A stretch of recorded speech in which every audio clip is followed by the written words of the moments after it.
할렐루야.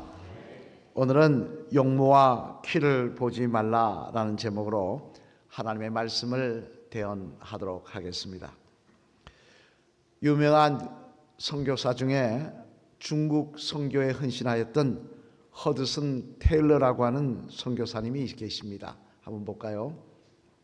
이분은 중국 선교의 아버지가 된다라고 이야기를 듣는 그런 분인데, 한 번은 이 선교사님에게 한 사람이 찾아와서 이렇게 물어보았다고 합니다. 목사님이 기적 같은 그 놀라운 선교를 하셨는데 그 선교를 할 수 있었던 방법이 무엇입니까? 그 방법이 제가 알고 싶습니다.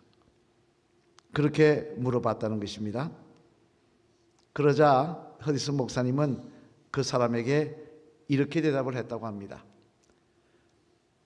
성도님, 그 일은 내가 한 것이 아니라 하나님이 하나님의 방법대로 하신 것입니다. 그리고 중요한 말을 합니다. 하나님의 방법은 사람입니다. 즉, 선교를 해보니까 선교란 하나님이 갑자기 놀라운 기술을 가지고 역사하시는 것이 아니더라는 거예요. 또 어떤 하나님이 놀라운 전략을 가지고 역사하시는 것도 아니더라는 거예요. 대신 하나님은 하나님의 마음에 맞는 사람을 통하여 하나님의 일을 이루어 가시더라는 것입니다. 그래서 언제나 하나님은 사람을 귀하게 보시고 하나님의 마음에 맞는 사람을 찾고 계시며, 찾고 나서는 그를 통해 역사하시더라라고 대답을 했다는 것입니다만, 저는 이 말이 맞다고 생각합니다. 왜냐하면 역사적으로 봐도 하나님은 직접 개입해서 일하시기도 하시지만 대체적으로 그 시대마다 하나님의 사람을 찾으시고 그들을 통하여 역사하셨기 때문에 그렇습니다. 대표적으로 여러분 잘 아시는 성경의 위대한 인물 아브라함, 모세, 여호수아, 사무엘, 이런 사람들이 그렇지 않습니까? 하나님께서 이 사람들을 택하셔서 그들을 통하여 하나님의 일을 이루어 가시더라는 거예요. 그리고 그들을 축복하시더라는 거예요.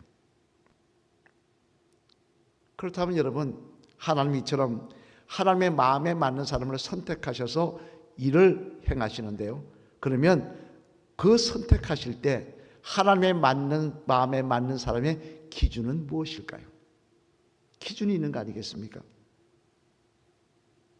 독일 사람은 사람을 채용할 때 그 일을 할 수 있는가 하는 능력을 보고 사람을 뽑고, 미국 사람은 그 일에 대한 경험을 보고 사람을 뽑고, 일본 사람들은 어느 학교 출신이냐를 뽑고, 또 한국 사람들은 요즘은 그렇지 않습니다. 옛날에는 어느 집 자식인가를 갖고 뽑았다고 합니다만, 하나님은 어떤 기준으로 사람을 뽑으실까요? 선택하실까요? 오늘 본문 말씀에 보면 이에 대해 생각해 볼 수 있는 말씀이 나오는데, 오늘 본문 7절 말씀 앞을 보시며 한번 같이 읽어보시겠습니다. 시작. 여호와께서 사무엘에게 이르시되 그의 용모와 키를 보지 말라. 내가 이미 그를 버렸노라. 내가 보는 것은 사람과 같지 아니 사람은 외모를 보느니라. 나 여호와는 중심을 보느니라 하시더라. 아멘. 무슨 이야기입니까? 하나님께서 이 말씀은 사무엘 선지자에게 다윗을 세우시며 그의 머리에 기름을 부으라고 하시며 하신 말씀입니다. 이 말씀에 보면 하나님은 사람을 무엇을 보고 선택하시느냐? 외모를 보지 않더라는 거예요.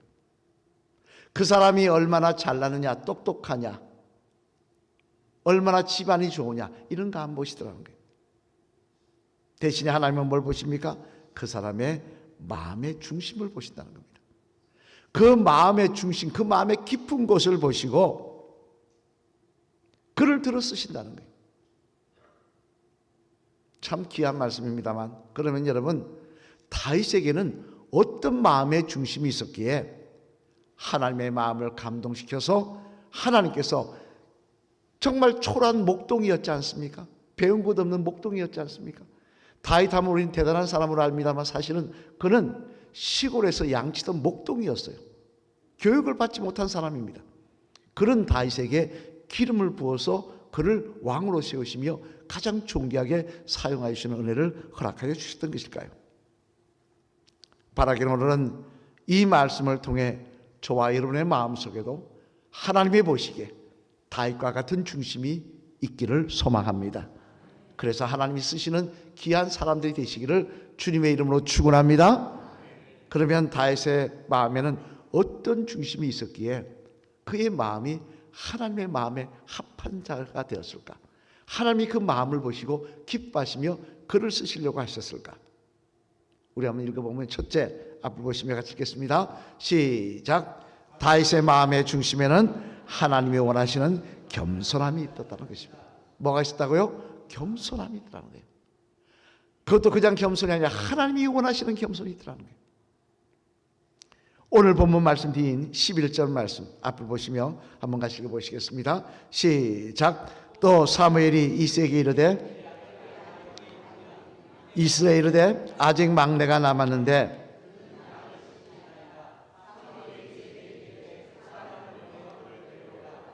그가 여기까지 우리가 식사 자리에 앉지 아니하겠노라. 아멘. 무슨 말씀입니까? 이는 사무엘 선지자가 기름을 붓기 위해서 너는 베들레헴에 있는 이새의 집으로 가라 하셔서 이 집에 찾아왔을 때 이야기입니다.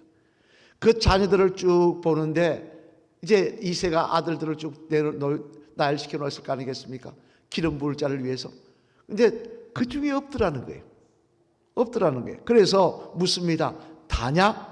막내가 있습니다. 양을 치러 갔습니다. 그렇게 이야기하더라고요. 그 아이를 부르라 라고 이야기를 하고 있는 건데요. 그런데 이 말씀 가운데 우리가 한번 생각해 볼 내용이 있습니다. 이 다윗이 양을 치러 갔을 때 나이가 몇 살이냐? 비록 20살은 안 돼도 10대 후반이었습니다. 그러면 그 나이는 아버지가 시키는 대로 할 나이는 무슨 이야기입니까? 지났다는 이야기예요. 꼬맹이들도 요즘은 꼬맹이들도 말 안 듣습니다. 아버지가 뭐라 그래도 어머니가 뭐라 해도 말 안 듣습니다. 예? 다시 뱃속에 넣어버리고 싶다라고 이야기를 하시더라고요. 어떤 분은. 그런데 10대 후반 얼마나 중2병이라 그러지 않습니까? 북한이 걔들이 무서워서 안 내려온다는데 말을 안 듣습니다. 더군다나 다윗은 지금 사무엘 선지자가 왜 자기 집에 오는지 압니다. 형제 중에 한 사람에게 기름 부으러 오는 거 압니다. 그렇다면 내가 당사자일 수도 있지 않는 거 아니겠습니까? 그런데 아버지가 양치러 가는데 가겠습니까? 아버지 왜 내가 가야 됩니까? 내가 대상자일 수도 있는데요. 그런데 다윗은 그렇게 해동도가지 않더라는 거예요. 왜 그랬을까요? 그것은 나는 아니라고 생각했다는 것입니다.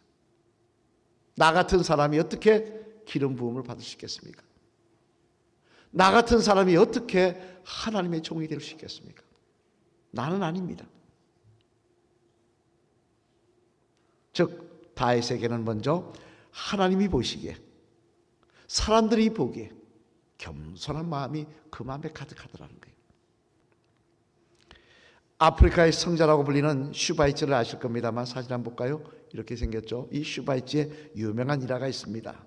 이 슈바이츠가 아프리카에서 선교 사역을 하다가 치료 사역을 했지 않습니까?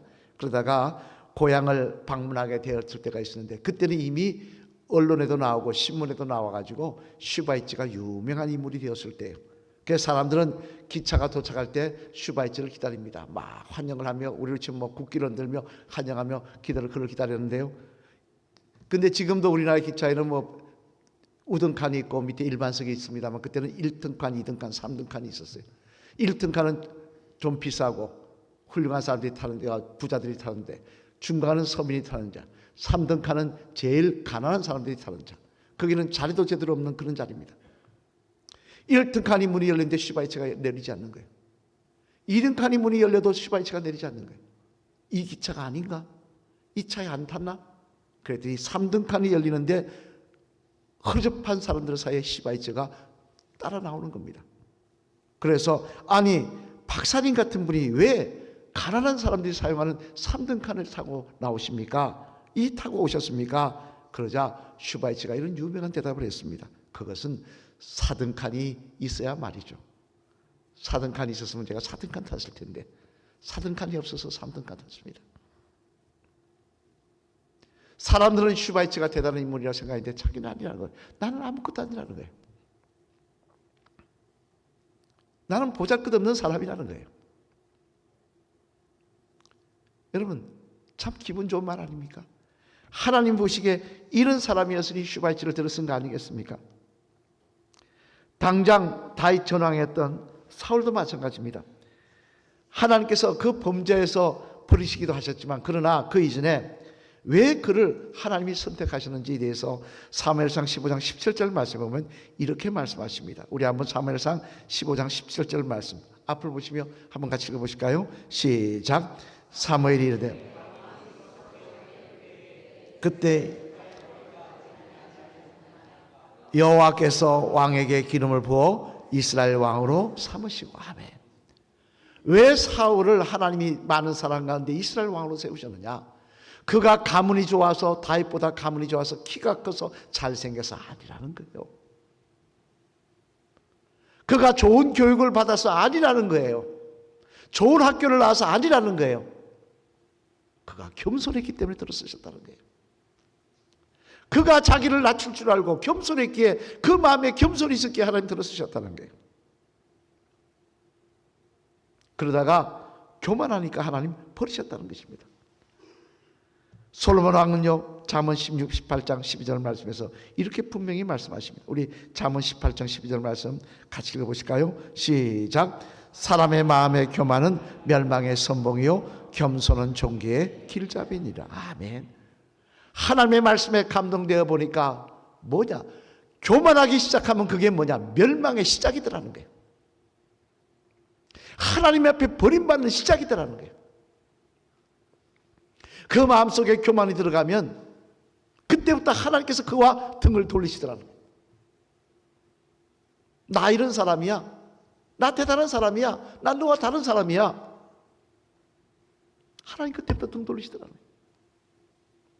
또 야고보 사도는요, 야고보서 4장 10절 말씀에서 이렇게 말씀하십니다. 한번 같이 읽어보실까요? 시작. 주 앞에서 낮추라. 그리하면 주께서 너희를 높이시리라. 아멘.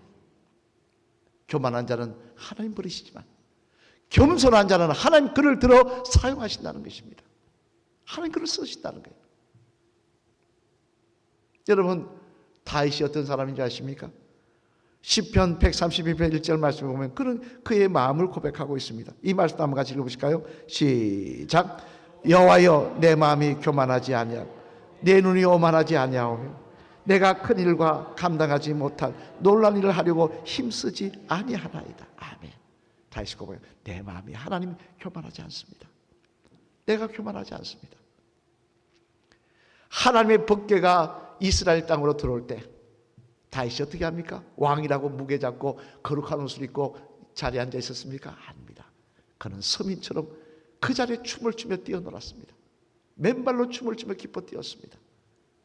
그 모습을 바라보고 그 부인 미갈이 비웃었지 않습니까? 왕이 채통 없이 저렇게 했다고. 그러나 다윗은, 나 같은 사람은, 나는 하나님 앞에 아무것도 아닙니다. 나는 하나님 앞에 아무것도 아닙니다. 하나님의 은혜로 이 자리에 있는 것입니다. 나는 하나님 앞에 겸손한 사람입니다. 나는 내가 겸손하려고 겸손하는 것이 아니라 나는 하나님 앞에 자랑할 것이 아무것도 없는 인생이기에 나는 하나님 앞에 이렇게 설 수밖에 없습니다. 그렇게 고백했던 사람이라는 것입니다. 여러분은 여러분 생각을, 자신을 돌아볼 때 여러분을 어떤 사람이라고 생각하십니까? 하나님 앞에 자랑거리가 많은 사람이라고 생각하십니까? 다른 사람보다 나은 사람이라고 생각하십니까? 남보다 내가 가진 게 많아서, 내가 배운 게 많아서, 좋은 학교 나와서 내가 다른 사람하고 다른 사람이라고 생각하십니까? 천만의 말씀입니다. 하나님 보시기에는 아무것도 아닌 거예요. 하나님 보시기에 아무것도 아닌 거예요. 나의 나된 것은 하나님의 은혜입니다. 나의 나된 것은 하나님의 은혜입니다. 내가 자랑할 것은 아무것도 없습니다. 오늘도 부족한 자구총을 사용하여 주시니 감사합니다. 그 겸손이 있을 때 하나님은 우리를 기억하시고 끝까지 사용하여 주실 줄로 믿습니다. 하나님이 원하시는 겸손이 저와 여러분에게 충만하시기를 주님의 이름으로 간절히 축원을 드립니다. 두 번째로 또 하나, 다윗의 마음의 중심에는 뭐가 있었느냐? 한번 같이 읽어보실까요? 시작. 다윗 마음의 중심에는 하나님을 지극히 사랑하는 마음이 있었다는 것입니다. 뭐가 또 있었다고요? 하나님을 지극히 사랑하는 마음. 우리 오늘 보면 다음 장인 사무엘상 17장 26절 말씀 한번 같이 읽어보시겠습니다. 시작.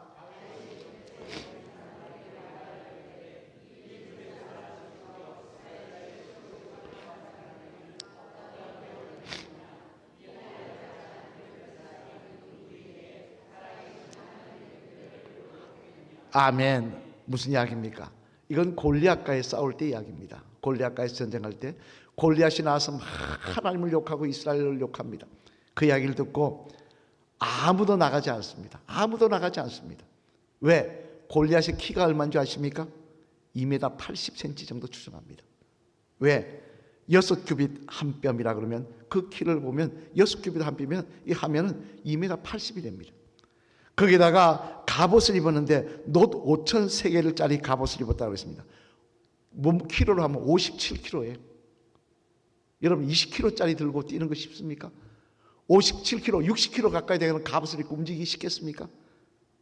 무슨 이야기입니까? 골리앗은 키도 컸지만 장수였다는 거예요. 그러니 그가 뜯을 때 아무도 찍소리 못하고 목이 숙이고 괜히 나 지명할까 봐 다 고개 숙이고 있었다는 거예요. 근데 다윗이 나갑니다. 내가 싸우겠다고. 왜 싸우겠다 나갑니까? 사울왕이 돈을 많이 주겠다 했어요? 딸을 주겠다 했어요? 아닙니다. 그때 나간 거 아닙니다.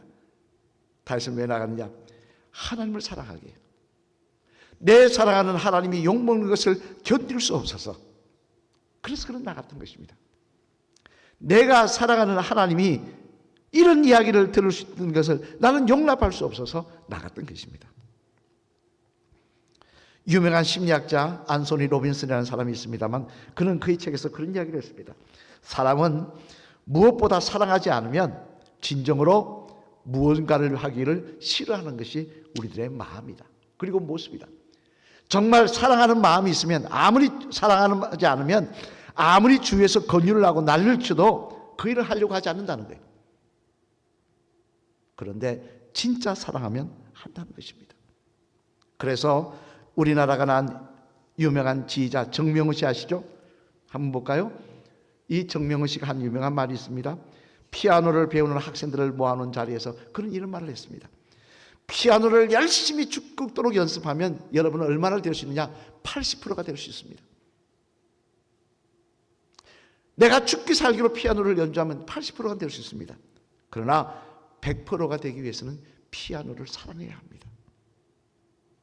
사랑해야 합니다. 이 피아노를 사랑하지 않으면 여러분은 100%가 될 수 없습니다. 마지못해 하는 일은 그건 한계가 있다는 거예요. 믿음의 길도 마찬가지입니다.